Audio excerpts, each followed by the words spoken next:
What's Gucci and Gucci? Today we finally got some more Project L news, and it was pretty good news. I mean, it was news that most of us with a brain kind of already knew what was going to happen, but you still got some of those pee-wee brains that are like, it might not happen. Okay, Multiverses got confirmed to be free to play, as we should have known, as all Riot games are free to play. So I don't know why y'all thought this particular Riot game was gonna come out and not be free to play. It literally made zero goddamn sense. Okay, the game is fuck free to play. All Riot games goddamn free to play. So of course this ship's gonna be free to play. So we got confirmed the ship's free to play.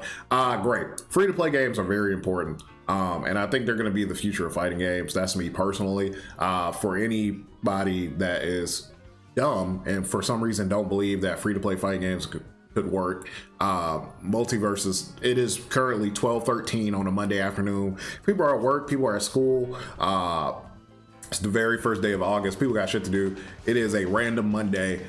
These are the numbers for Multiverses on a random Monday. And if you look at this 24-hour peak, the 24-hour peak for this game is almost the same as the max peak for this game. So obviously the numbers are going to go down. It happens. Like these numbers are not going to sustain for like 2 or 3 months, but usually fighting game numbers like cut in like half of this is still more. 25% of this is still more than every other fighting game in the market. So I don't understand how you could argue your logic with this. But regardless of my feelings about free to play, obviously, I'm a supporter of free to play. For me personally, how I feel about it, I don't mind free to play fighting games. I actually think they're more beneficial. First of all, not everybody got $60 to spend on these games, okay? Motherfuckers got bills, people got stuff to do. They probably in situations where they just can't buy games, right? So they probably see all these fighting games. They're like, I want to get into fighting games. I want to play fighting games, but I don't necessarily want to spend $60 on something I might not like. The good thing about free to play, right? I can download the game. If I don't like it, I didn't lose any money. I'm good. If I download the game, it's free to play and I like it and I'm really invested into it, now I'll go and I'll spend money on cosmetics. Like I want these special like skins for this character. I want these stages. For me personally, right? Let me use Street Fighter 5 for example. There's like 4 characters in Street Fighter 5 I play, okay? I only play 4 characters. I do not touch the rest of the roster. Let's say each character was $7. That's $28 spent, okay? Let's say I buy some cosmetics for the characters. Will I eventually get up to $60? Yes, but I spent my $60. I invested my $60 into a game how I wanted to, right? I bought the things in the video game that I wanted personally, and it'll be different for everybody else, okay? There are people who just were outright buy everything, right? I'm one of those people. If I'm really invested, I'll just buy everything, okay? And Multiverses, I have not bought all the characters because I don't want to play the whole roster. I bought Finn, I bought Iron Giant, and I have LeBron. Those are the 3 characters, okay? If I want more characters, I'll just build up my coins. That's a good thing too. You don't have to spend real money.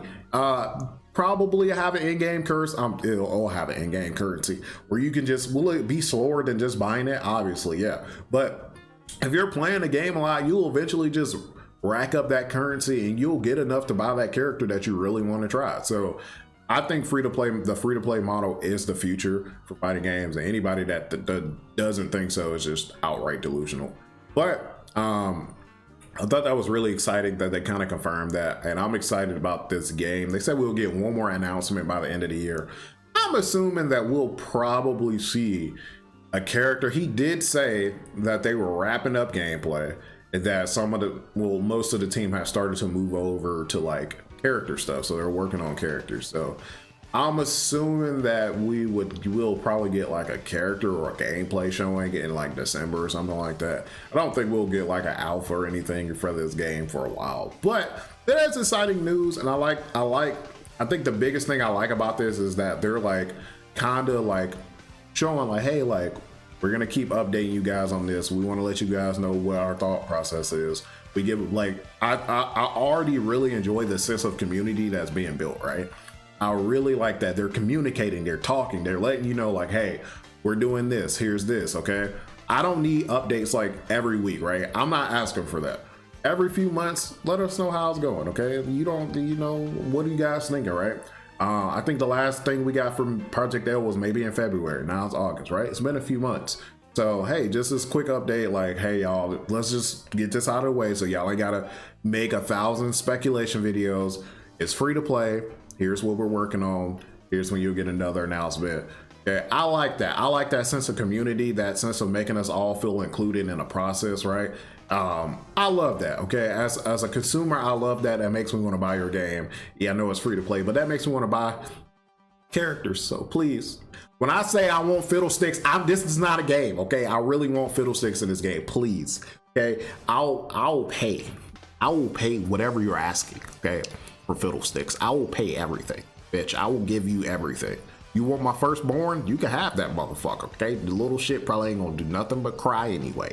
Take his ass, okay, or her ass. I don't give a fuck. Take him, okay? Just give me fiddlesticks in the game.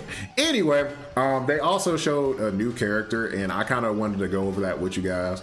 They kind of released like a blog post for it, so let's go over to the blog post and kind of see what this new character is about, because she does look very cool. So here's the dev diary. Hey, I'm Sean Rivera, Associate Game Director and Gameplay Design Lead for Project L. First of all, let's look at her design. She looks fucking sick. We'll look at her some more as we scroll now, but this general design, she look crazy. She look cold. I like that. She looks like a heavy, I don't know if she'd be she just looks good. Okay. Anyway, you just got an update from Tom Cannon about aspirations and current focuses as a development team. I'm super excited for us to be able to provide a small update on Illaoi. Is it Illaoi? Illaoi? Damn, I can't read. An upcoming fighter or champion in our game before the team working on her share some early insight into her development. So they just want to share some early stuff. Okay. We start off by deciding which champions we want to pursue. Fiddlesticks is right there. Like, our ultimate goal is to have a diverse, bruh. Can I read? Did I teach kids? Yes, I did. Diverse and inclusive roster where everyone can find a champion that truly speaks for them. Well, who speaks to me is Fiddlesticks. Once we have a champion, so they're basically this. They're just talking about like what's going into them deciding like what's going to be in the roster, who's going to be in the roster. At high level, we have a few phases we move champions through in our champion pipeline, but today we're going to focus on DNA. At this stage, our design, narrative, and concept and animation artists. So that basically, this article is basically just talking about their thought process when they're picking characters and kind of what they go through to kind of design the characters. But taking a look at her, she looks fucking sick, dude. I hope they're talking about like what kind of character she is. We have an overwhelming number of champions to pull from League of Legends. There are beefy, juggernauts, agile assassins, and powerful mages, to name a few. Still, we try to be thoughtful when deciding who to bring into Project L.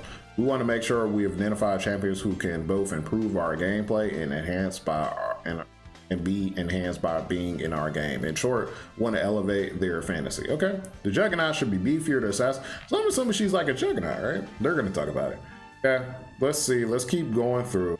So we're talking about story stuff for her. I'm not going to look at her story too much because I want to learn about her in that game that I want to play. But I do want to see if they talk about gameplay for her. Okay, they're talking about art. She looks fucking sick as fuck.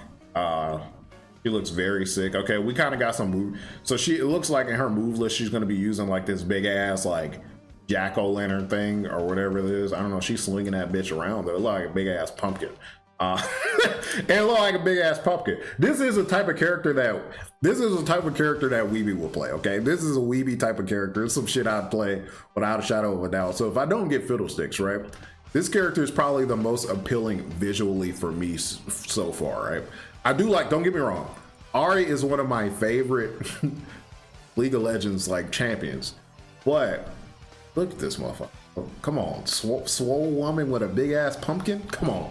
That's a weeby ass character. Swole ethnic woman with a big ass pumpkin in her hand. Come on now.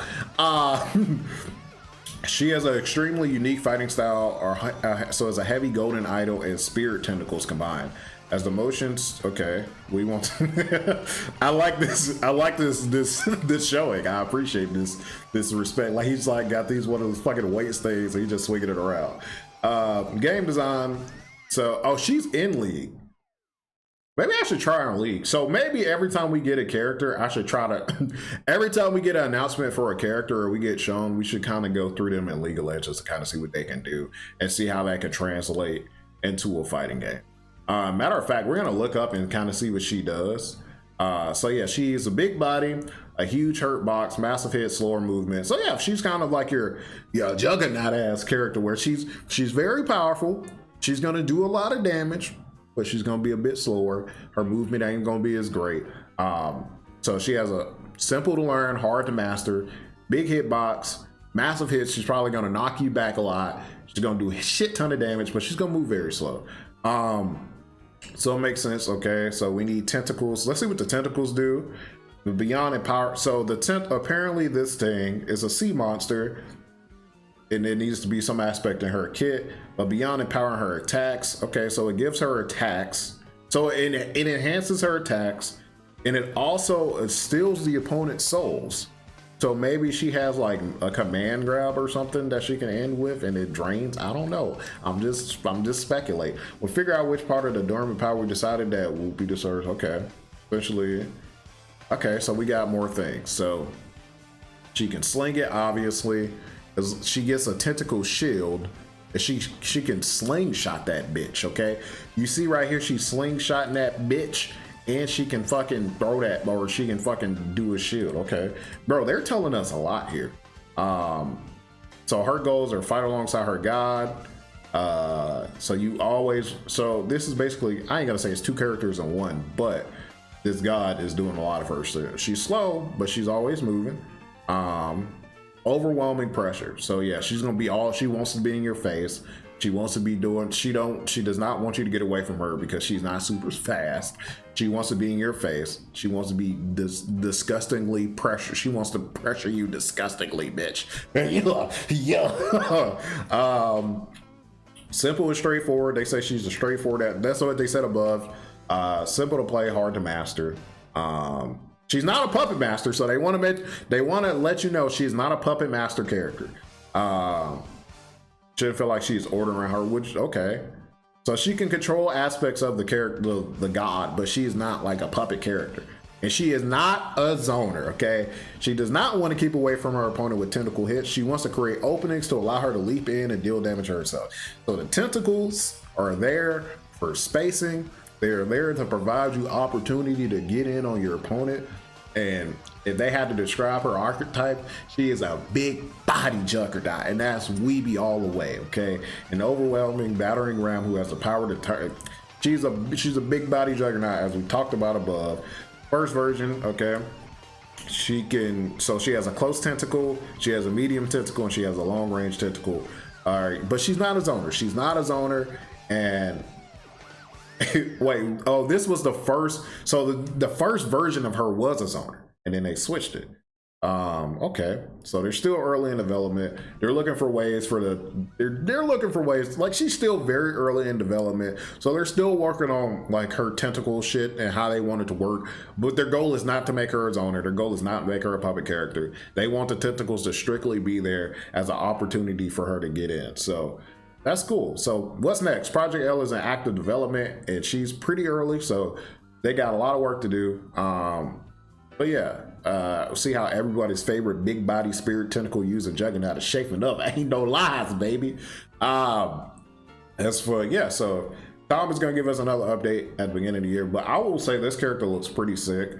In Guilty Gear Strive, I actually play Gold Lewis, and she kind of reminds me of Gold Lewis, because you know Gold Lewis has that big ass coffin and he just be slinging shit around. She kind of reminds me of Gold Lewis, and if she is a Gold Lewis archetype, obviously I'm going to gravitate towards her, as I typically play big body ass character. I know it's a running joke that I like to play lowlies, okay? It's not true. I just happen, you know, I play a couple of lowlies in games, but I play big body ass characters. In Street Fighter, I like to play Zangief. So I like grapplers, and I like big body ass characters. I don't know, I just something about a big ass body I just like. But this looks very cool. I'm glad they provided us with this update. I'm excited about this game. I'm sure everybody else is. I want to know you guys' thought in the comment section below. What do you think about this character? What do you think about Fiddlesticks making it? All jokes aside, who do you guys want in the comment section? I'm very excited about this game. I'm thinking that maybe, you know, I did want to look at her League of Legends, her League of Legends profile. So let's look at that. Let's look at her League of Legends little, you know, on the League of Legends site, you can look at her. She's the Kraken. So I'm thinking when all these characters are starting to get shown and roll out, that we'll start playing League of Legends and we'll test the champions that are kind of getting shown. So let's look at her. Looks fuck. Oh my god, bro, she looks fucking crazy. So yeah, she's a fucking alkalite basically. This guy gives her a bunch of shit. Dude. So yeah, she has the tentacle smash. Is this the tentacle thing? Okay, so here's the tentacle thing they're trying to figure out how to incorporate. She'll probably have some shit, like a lot of these moves will probably get translated. Oh, dude. Heart blush and such. Yeah, this kind. Okay, so they're doing a good job of translating like these League of Legends moves into a fighting game. Let me look at her skin. So this is her regular skin. Voidbringer. I don't like the Voidbringer that much. The resistance is fucking sick. I would pay for that. I'd pay for a resistance skin. This one is cool, but I feel like it doesn't really fit her that much. I guess this will be like Ascended. And then Snow Moon, let's see. Likes that. But she looks fucking sick, man. I'm excited about this character. I'm excited about this game in general. Let me know which character you're excited for. Let me know if we should do some League of Legends, gameplays or whatever the hell. I don't know. As always, motherfuckers, pass class, don't eat ass. I'm out this bitch.